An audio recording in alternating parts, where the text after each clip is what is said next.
I'll do my best to go through my presentation, and hopefully most of you will be able to hear me.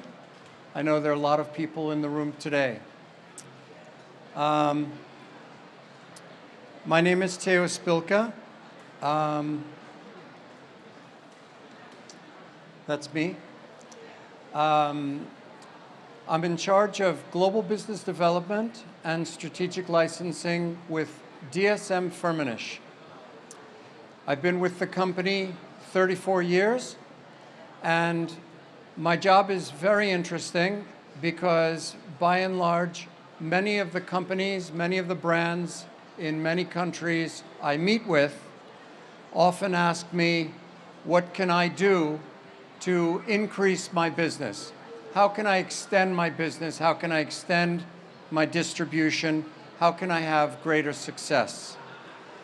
And today, I'm going to speak about two principles that lead to this success as a very important strategy for their brands. The concept of licensing and the concept of collaborations. So licensing continues to present an immense upside to marketers who are seeking to expand their reach in the marketplace around the world. Through licensing, fashion brands, for example, designer labels, for example, tell their story beyond apparel and accessories, turning fragrance into a natural extension of their creative DNA.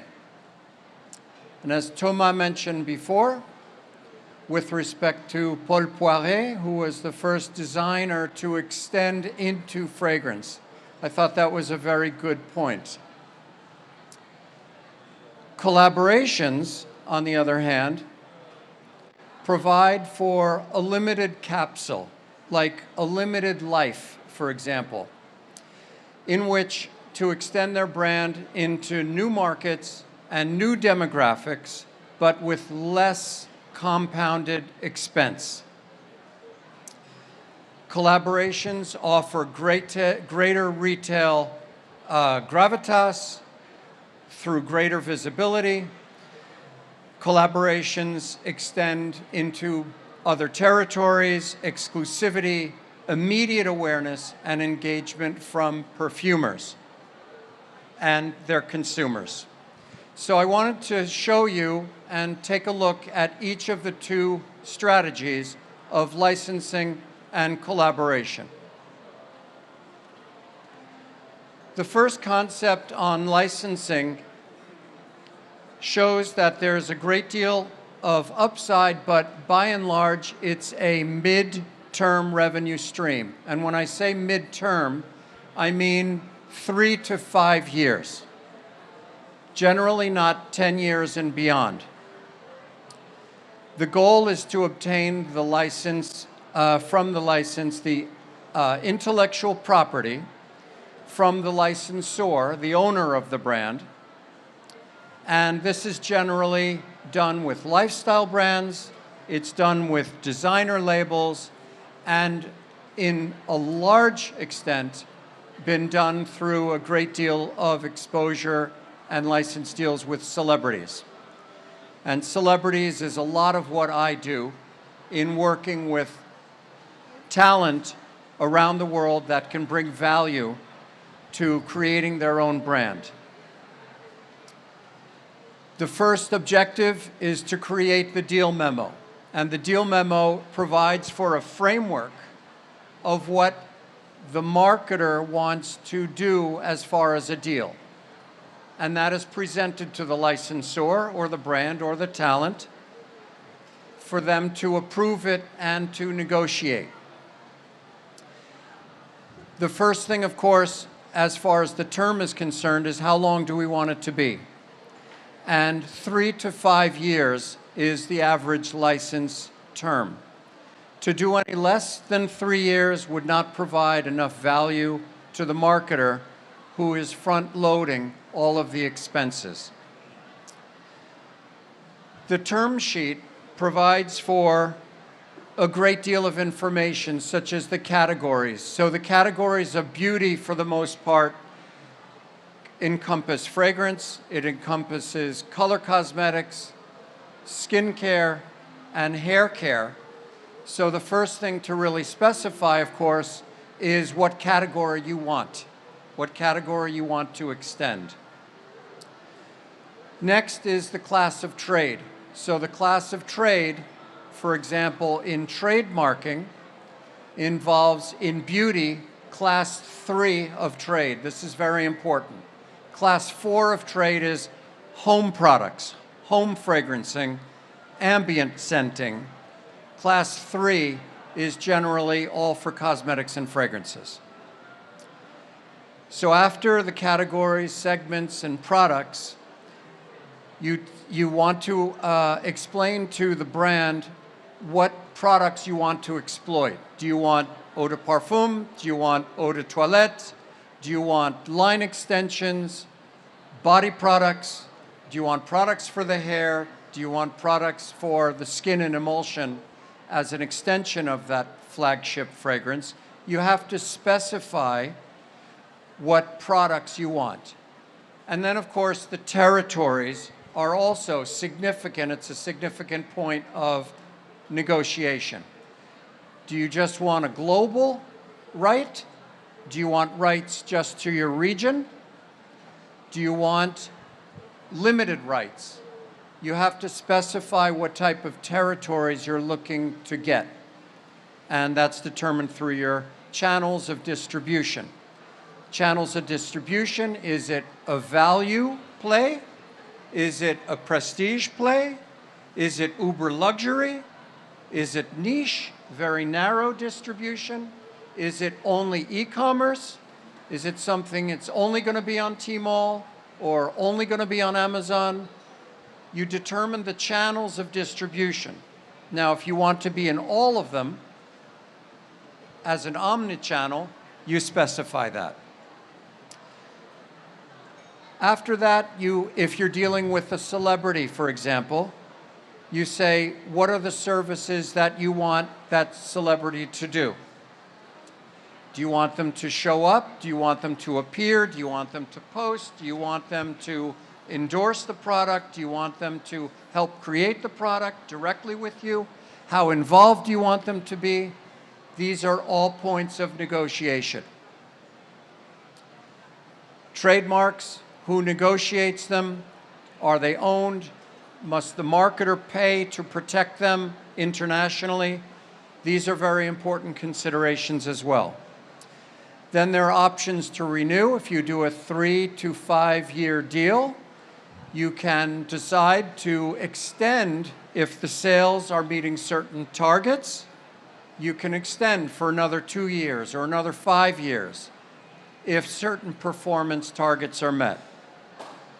And then, of course, the financials, which is the most critical part of the negotiation, because the talent, the celebrity, or the designer label, the fashion brand, is going to want revenue for giving you those rights, those global rights to their intellectual property.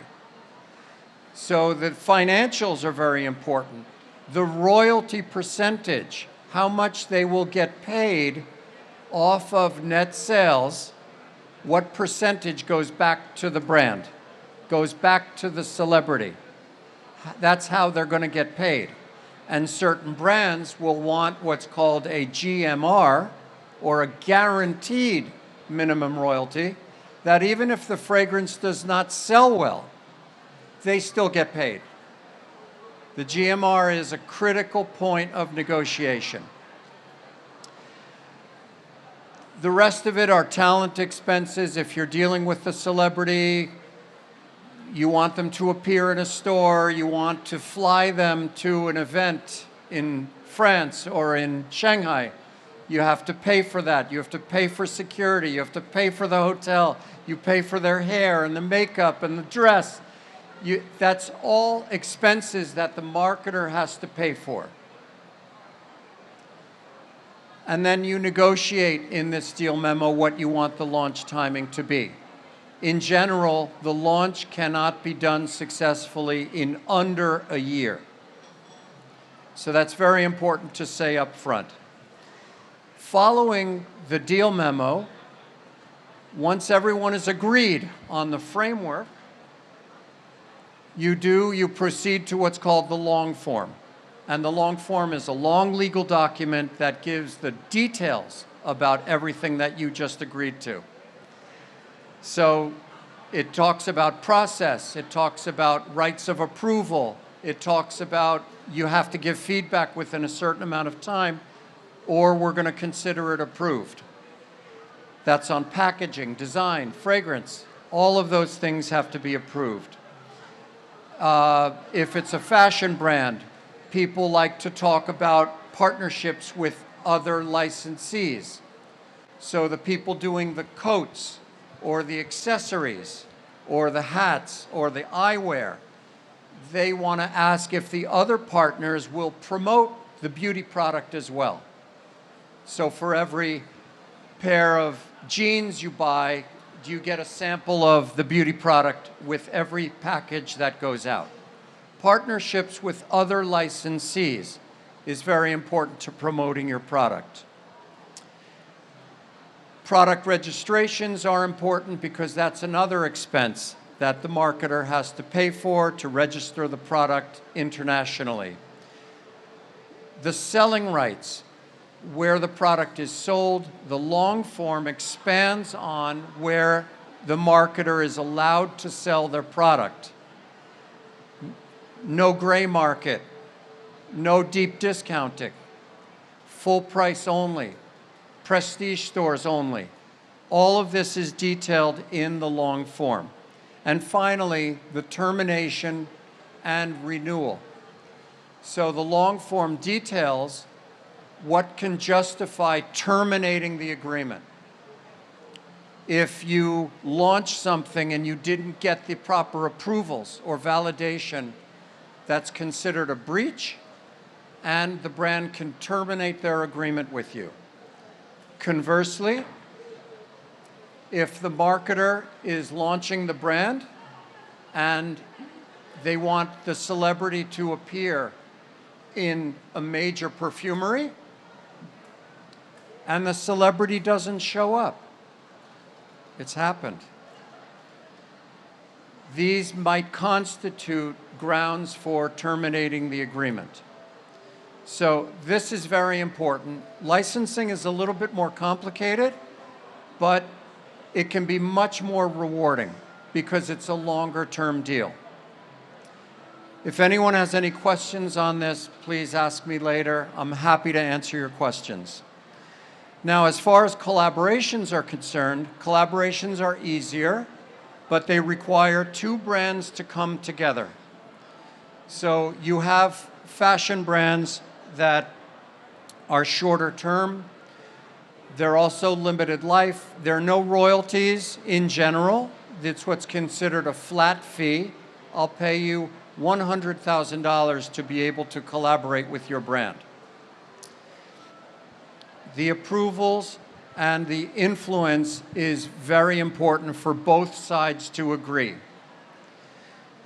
This would be a process which I like to term addictive, because a lot of people who do collaborations, like Zara, for example, they do many collaborations, they always want to know what's next. They're on to the next collaboration or the one after that, and they get into a cycle of wanting to do a lot of collaborations. The brands that come together can be related. They can be two types of beauty brands. It could be a brand with a retailer, okay? I can think of a brand like Le Labo, which did a collaboration with a very upscale laundry brand. So they're related, but they're not identical in terms of competition. It can be a brand with a retailer. It can be a talent, a celebrity, with a cosmetic brand or another segment of beauty. Again, like licensing, it involves lifestyle brands, designers, talent, influencers, a lot of influencers who promote as ambassadors a brand. And as I said, it can be retailers. I gave the example of Zara, for instance, that did a collaboration with Mrs. Jo Malone, for example. So similarly in process, like licensing, the goals are the same: obtain the intellectual property in a lifestyle designer or talent brand, create the deal memo. Instead of a midterm 3 to 5 year deal, capsules or collaborations tend to be, by and large, 1 year. The term sheet of categories are exactly the same as I said before, only the two brands, when they come together, they share some visual assets, they share some intellectual property. And then the long form is pretty much the same. The IP, for example, involves visual assets and the sharing of documents and the rights up until how long they can continue to share that intellectual property. That has to be defined in the long legal form.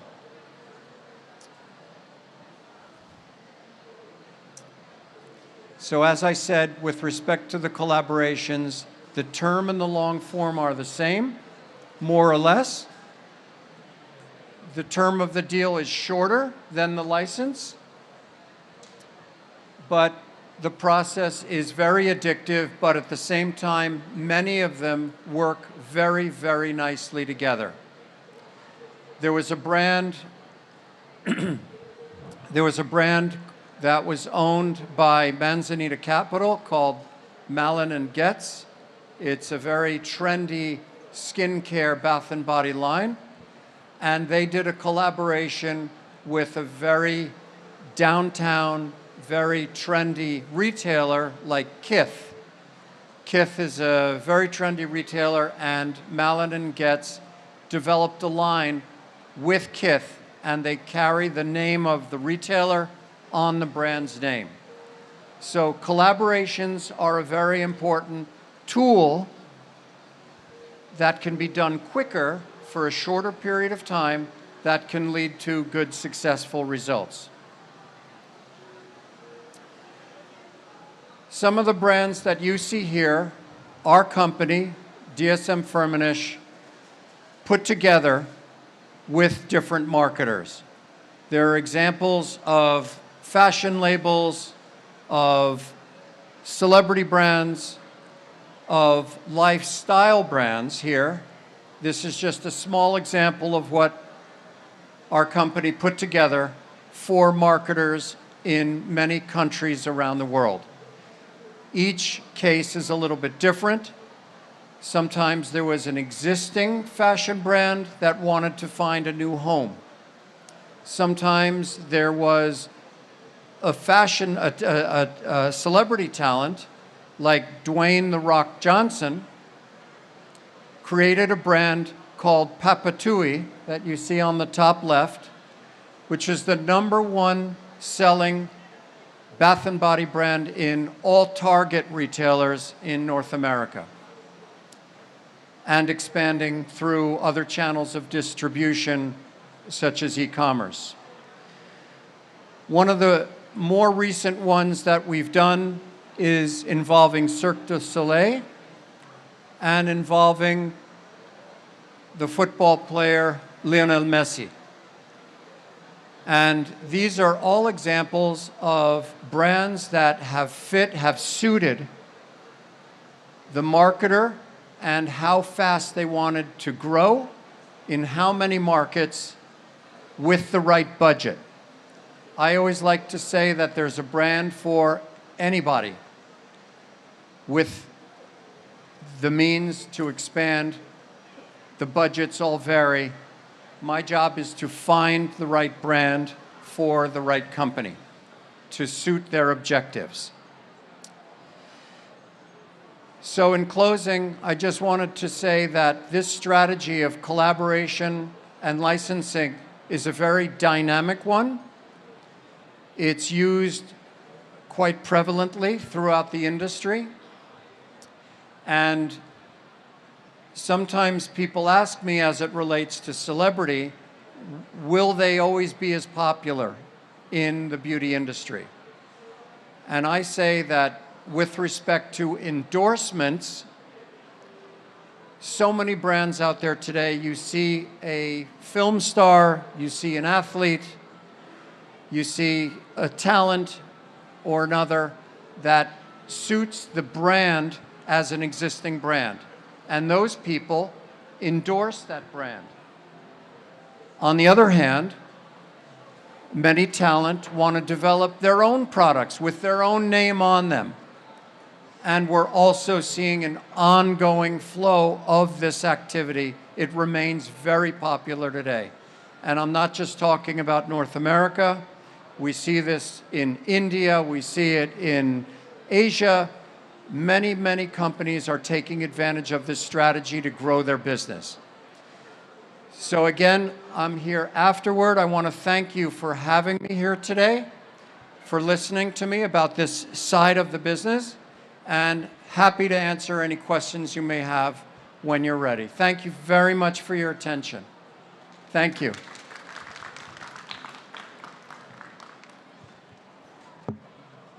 好，非常感谢。